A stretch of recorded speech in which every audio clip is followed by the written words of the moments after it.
Hello students, good evening everyone. আজকের এই ভিডিওটিতে আমি তোমাদের সাথে কিছু এমসিকিউ বিস্তারিতভাবে আলোচনা করব, যেগুলো আপকামিং যে কোনো কম্পিটিটিভ এক্সামসের জন্য ভীষণ গুরুত্বপূর্ণ। তাই স্কিপ না করে তোমরা শেষ পর্যন্ত অবশ্যই দেখো। কোশ্চেন নাম্বার 1, 1857 মহাবিদ্রোহের অব্যবহিত পরে বাংলায় কোন অভ্যুত্থান ঘটে? সঠিক উত্তর হবে অপশান বি, নীল বিদ্রোহ। নীল বিদ্রোহ মূলত 1859 থেকে 60 সালে হয়েছিল। এটা হচ্ছে ব্রিটিশদের বিরুদ্ধে কৃষকদের করা একটি বিদ্রোহ। কৃষকরা সেই সমস্ত কৃষক যারা অত্যাধিক শুল্কের অধীনে চাষ করতে বাধ্য হয়েছিল, তারা ব্রিটিশ আবাদকারীদের বিরুদ্ধে এই বিদ্রোহ করেছিল।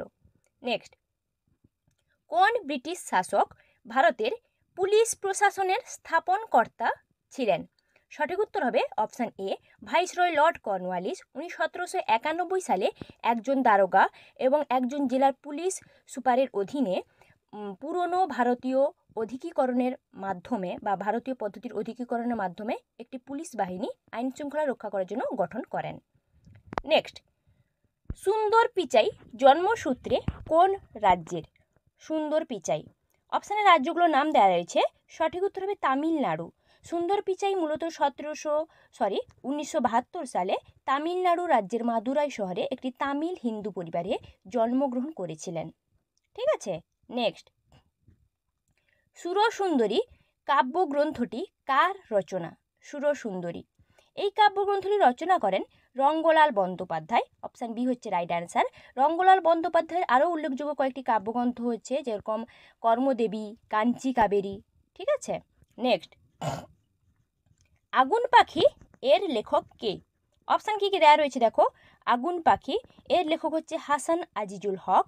ইনি হচ্ছেন একজন বাঙালি লেখক, যিনি আগুন পাখি এটি উপন্যাসটি রচনা করেছিলেন, যেটি 2006 সালে প্রকাশিত হয়েছিল। নেক্সট, এবছর ওয়ার্ল্ড টেলিকমিউনিকেশন স্ট্যান্ডার্ডাইজেশন অ্যাসেম্বলির আয়োজন করবে কোন দেশ? অপশানে দেশগুলোর নাম দেওয়া রয়েছে দেখো। সঠিক উত্তর হবে option B, Bharat. Bharat world telecommunication standardization অ্যাসেম্বলির আয়োজন করবে। নেক্সট, উত্তরপ্রদেশের নতুন স্বরাষ্ট্র সচিব হিসেবে নিযুক্ত হলেন কে? নতুন স্বরাষ্ট্র সচিব হিসেবে সম্প্রতি নিযুক্ত হয়েছেন। সঠিক উত্তর হবে অপশান ডি, দীপক কুমার। উনি উত্তরপ্রদেশের নতুন স্বরাষ্ট্র সচিব হিসেবে সম্প্রতি নিযুক্ত হয়েছেন। ঠিক আছে। নেক্সট প্রশ্ন, বিশ্বের প্রথম ওম আকৃতি মন্দিরের উদ্বোধন হলো কোন রাজ্যে? ওম আকৃতি মন্দির সঠিক উত্তর হবে রাজস্থান রাজ্যের। ওখানে শিব ঠাকুরকে প্রধান দেবতা হিসেবে মানা হয়, তো ওইখানেই ওম আকৃতি মন্দিরের উদ্বোধন করা হয়েছে। নেক্সট, সংবিধানের কোন অনুচ্ছেদ অনুসারে হাইকোর্ট গঠন করা যায়? কোন অনুচ্ছেদ অনুসারে হাইকোর্ট গঠন করা যায়? সঠিক উত্তর হবে অপশান বি, 214 ধারা। ঠিক আছে, সংবিধানে যে 214 ধারা রয়েছে সেই অনুচ্ছেদ অনুসারে হাইকোর্ট গঠন করা যায়। নেক্সট প্রশ্ন, সংসদের যুগ্ম অধিবেশনে কে সভাপতিত্ব করেন? যুগ্ম অধিবেশনে কে সভাপতিত্ব করেন? অপশান কি কি দেওয়া রয়েছে দেখতে পাচ্ছ। সঠিক উত্তর হবে অপশান এ, লোকসভার অধ্যক্ষ। উনি সংসদের যুগ্ম অধিবেশনে সভাপতিত্ব করে থাকেন। নেক্সট প্রশ্ন, ভূকম্পীয় তরঙ্গ কয়টি? ভূকম্পীয় তরঙ্গ যে রয়েছে, কয়টি তরঙ্গ রয়েছে? অপশান দেখো কি কি দেওয়া রয়েছে। ভূকম্পীয় তরঙ্গ কয়টি হবে না? সঠিক উত্তর হবে অপশান বি, 3টি তরঙ্গ রয়েছে। সেগুলো মূলত PSL নামে পরিচিত, তবে এদের মধ্যে এল তরঙ্গটি হচ্ছে সর্বাধিক ধ্বংসাত্মক একটি তরঙ্গ।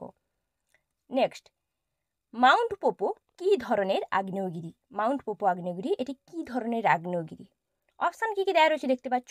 সঠিক উত্তর হবে অপশান বি, এটি একটি মৃত আগ্নেয়গিরি বা সুপ্ত আগ্নেয়গিরি বলা হয়ে থাকে। মাউন্ট কিলিমাঞ্জারো এটি তানজানিয়ায় অবস্থিত একটি আগ্নেয়গিরি, যেটি সুপ্ত আগ্নেয়গিরি বা মৃত আগ্নেয়গিরি নামে পরিচিত। নেক্সট, ক্লোরিন গ্যাস যার সংকেত হচ্ছে Cl বাতাসের চেয়ে কত গুণ ভারী? অপশান কি কি দেওয়া রয়েছে দেখতে পাচ্ছ। বাতাসের চেয়ে কত গুণ ভারী?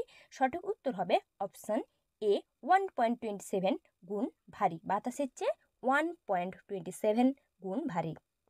নেক্সট, আলোক তরঙ্গ হলো আলোক তরঙ্গটা কি ধরনের তরঙ্গ? তরঙ্গের যে প্রকারভেদ রয়েছে এটা কি ধরনের তরঙ্গ ওটা জানতে চেয়েছে। আলোক তরঙ্গ হচ্ছে এক প্রকার অনুদৈর্ঘ্য তরঙ্গ। ঠিক আছে, আলোক তরঙ্গ হচ্ছে এক প্রকারের অনুদৈর্ঘ্য তরঙ্গ। অনুদৈর্ঘ্য তরঙ্গ হচ্ছে রাইট অ্যান্সার। আমি নেক্সট প্রশ্নে যাচ্ছি, কোনটি আয়রনের আকরিক? আয়রনের আকরিক কোনটি? আয়রনের সংকেত আমরা কি জানি Fe। তো আয়রনের আকরিক কোনটি? এগুলোর মধ্যে সঠিক উত্তর হবে হেমাটাইট। হেমাটাইট হচ্ছে আয়রনের একটি আকরিক।